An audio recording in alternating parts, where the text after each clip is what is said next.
Breaking news, what if the Rangers went all in for Timo Meier? Welcome to the New York Rangers news channel, where we bring you the latest news, analysis and highlights from one of the NHL's most iconic franchises. Whether you're a longtime Rangers fan or just starting to follow the NHL, this is the place to stay in the loop on everything going on at the New York team. So subscribe to the channel to stay on top of all the news about the Rangers.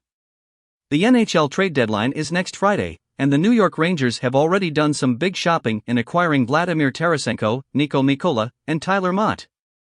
While the team is expected to make another move, likely a minor move for the bottom six, I can't help but continue to think of Timo Meier, and what if the Rangers went all in to add him to their roster, and prevented their competition, Carolina and New Jersey, from improving in the process?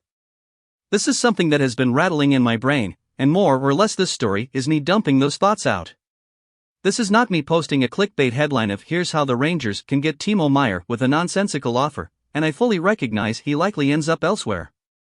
Part of this is also me going in a different direction than the recent discussions about how the Rangers could still acquire Patrick Kane. With that out of the way, let's get into it. Meier is an RFA at the end of this year due to a $10 million qualifying offer in what will be his final year before hitting unrestricted free agency. He currently has a hit cap of $6 million, a sum that will be smaller closer to deadline day, and even smaller with some salary retention. Leave your like on this video so you don't miss the latest news about the Rangers. Long term, the math doesn't make sense for the Rangers, unless the team gets creative, but it can in the short term of this remaining regular season and playoff run. Part of that could also involve trading him once the season is over to recoup some assets sacrificed in the original trade, a move I could see a few teams attempt, to be honest. This essentially is a deal that would be akin to something NBA teams attempt to do in assembling super teams. Hockey is a much different sport than basketball, but I still think Meier to the Rangers is something that is more realistic than you might think.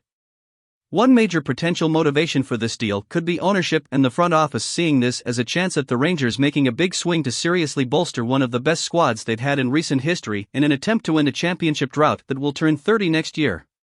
A squad that is likely to change in the next couple of years in a big way because of the salary cap and young players exiting their ELCs and getting what is coming for them, and one overall that has the clock ticking on them.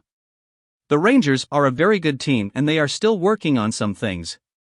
The addition of Tarasenko is something that could have a big impact come playoff time, but overall it's fair to say that the team would be smart to try to put in another impact player to almost create a takedown-proof lineup. And that's all for our video for today's New York Rangers news. We hope you've enjoyed our coverage of the latest team news and highlights. Our channel is always up to date with the latest Rangers news, so don't forget to subscribe and turn on notifications so you don't miss any of our videos. Leave a comment below if you think it would be a good idea to invest in Timo Meier. We are always working to improve the quality of our content, and your opinions are very important to us. Thanks for watching and see you in the next video.